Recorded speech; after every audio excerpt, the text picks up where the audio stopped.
Hey, my name is Aaron, and I'm here to let you know.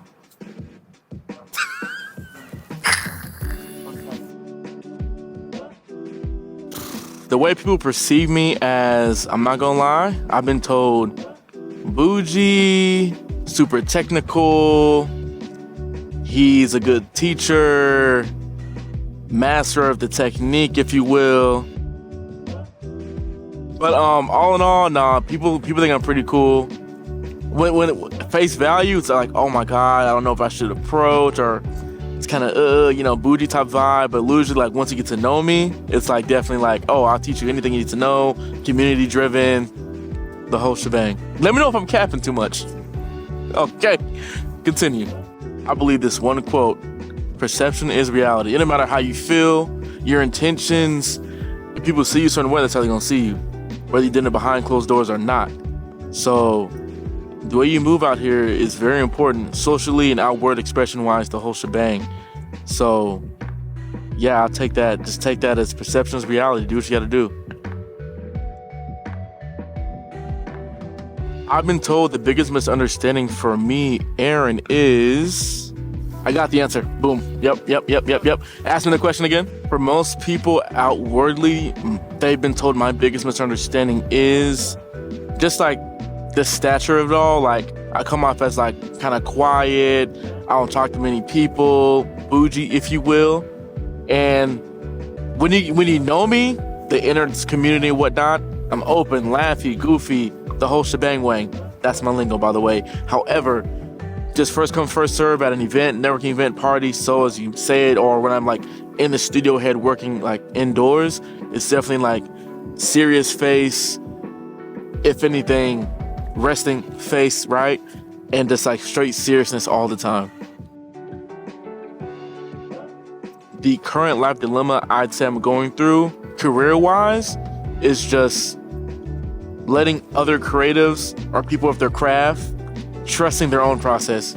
Because we all got egos, we all got our own timelines. I want this sped up a certain way, speed this up, go faster, do more, do less. And you gotta let people be them.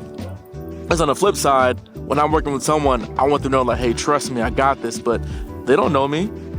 They just know what I've done. They don't know my process or how fast I work or the detail or lack thereof every now and then. So just letting people do their thing and just understand their end result, their end goal, make sure it's on track, and just trust in the process pretty much. So I was gonna go along the lines of like hustle, right? And that a lot of people will hustle when it's only convenient for them, which is as it should be, right?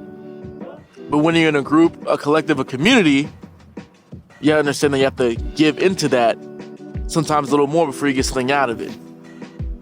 AKA, wait your fucking turn. Is that, you feel me?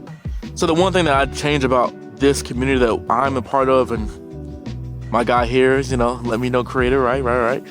It's pretty much the willingness to give before you get. Because a lot of people want their money. They want that hashtag. They want that that tag, that pseudo, if you will, proximity of a certain someone's, how do you say it? Like approval, right?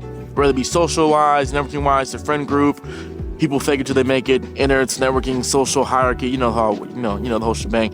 But pretty much like understand that you have to sometimes give in to someone before you get anything out of it. Where that means loaning your gear out for the freebies because he got you later on, or assisting the shoot for the freebies because he got you later on, or just being a genuine friend person, not just there for some social mobility, if you will, to just get the connection, get in the group. Just willingness to give and understand that if you don't get anything out of it, that's okay. Be smart enough to learn something and take something from it and not just feel like you got used or, yeah. Religion involves people, and people do some stupid things, right? Religion has impacted me in obviously a positive overarching way, like the overall, right? But obviously, as we know, religion involves people, communities, and sometimes people take their translations, if you will, and as you should, right? Put that in your daily life and what you do and how you move, speak, talk, eat, consumption of media and entertainment, let alone people who you work with. And sometimes outside looking in, it can hold people back due to X, Y, Z, religious needs, wants, and rules and whatnot, right? And sometimes I've seen people miss out on potential gigs due to their thinking process of all external influence, when I know you and you have complete self-control and you'll be fine, or hanging around this person, or going to this, let's say as a concert photographer, I don't want to go there because it's secular music, but you need that check, respectfully, right? But at the same time, it's like, I get the overarching idea, but at the end of the day, you're not influenced to do evil, so you're not going to do it. So just as a tangent, right? So is it great overall? Has it done good things for me? Yes, but I wish people trusted in themselves a little more to not worry off this, their course, or whatever, they abide to, right? To just get the job done. Some people can and can't do that. For me, it's been a positive overall, because how I was raised, who I'm around, I know when I'm in a pretty sketchy place, aka Los Angeles, California, and I know I'll be fine. I'm not easily influenced, I'm not easily swayed. It's done good things for me overall. I really want to get raunchy with some details, but this is PG, this is Instagram, right? We have, FCC rules, but we'll let that be the if you know, you know. For my plan to become financially free 2024 and beyond, I'd say, my phone ringed off, let me do it again. I'd say for my plan to become financially free by 2024 and or beyond, within 3-4 years, just keep the grind. As cliche as that sounds, keep working, keep connecting. Take off the negative connotation from this phrase, but social mobility, talk to people, and be genuine. And like I said from before, you gotta be okay with giving in before you get anything out. And if you are on that point of you're giving, make sure you're learning something from it or taking something from it to improve yourself or others around you in your own camp. But yeah, and a part of that question, financial freedom, of course, that's a spectrum of a definition depending on a person to person. But I'd say that means clearly not living check to check. That means, rainy day, if you will, you got it. Not for some weeks, for some months, right? That's financial freedom. That's potentially raising a family, right? Getting a new car, getting a new gear, being able to travel and take a long-term vacation and or cruise. That's financially free. That's potentially having your kids set. Of course, that's on some, bigger stuff. But, we're going up the ladder here, right? But yeah, that's my little dissertation of financial freedom going forward. When I see a homeless person on the street, my full just thought off the rip, it's not a joke, but in my brain, my Aaron Anderson brain, this is what I'm saying. Damn, that sucks. They keep it a bean. And whether it's drugs, financial illiteracy from family upbringing, or just sometimes BS happens, I'm never saying, he or she should have worked more. Nah, that sucks, bro. Like, I would hope better for them, and hopefully they get better back on their feet. Never look at it in terms of like, I'm better than you. Like, that's some icky wicky weird behavior. That's a non-negotiable. But yeah, just off the rip. And I think for everyone else out there, damn, that sucks. I hope they get better. Straight like that. The last time I cried, I ate these spicy wings at Wingstop. Oh my God. Top tier. Of course, when you cry, you welt, you hiccup, your throat does that little thing. Sometimes movies, a good scene, a good writing on a show, The Bear, it's a great example on Hulu. You gotta let it out, man. Do what you gotta do. That's as simple as I can get it. I was gonna say crackhead energy, but I don't know. Someone might chop that up and make me be like some weird ass, whatever the fuck.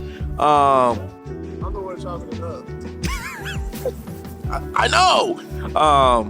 Nah. What makes me laugh, what makes me laughy, the giggly, the pop guy, I'm a jokey jokester. Like I said, off rip, you don't know me, you see me in a place, serious demeanor, quiet, standoffish, overlooking the whole scene. But when you're in the group, when you're in the core, when you're in the gangy, yeah, it's laughs all day. Jokes with the guys, income makes me laugh, makes me happy, okay?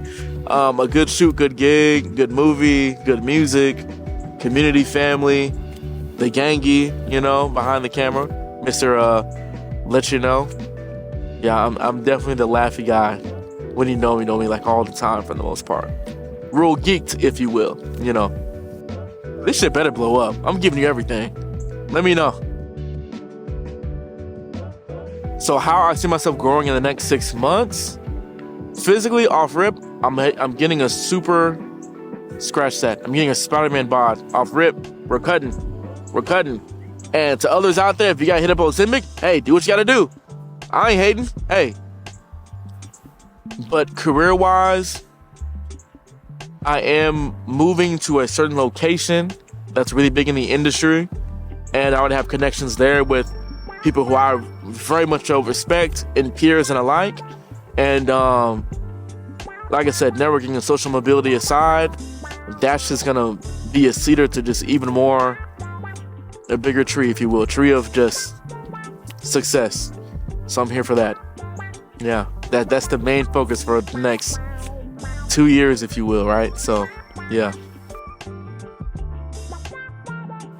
Look, your intuition's gotten you this far. Clearly you're doing something right. Keep going. Wrap that shit up. Hell yeah. I think I broke your box. Let me know if I'm gonna pay for it. I got you, bro. Unless you got a dent like a motherfucker.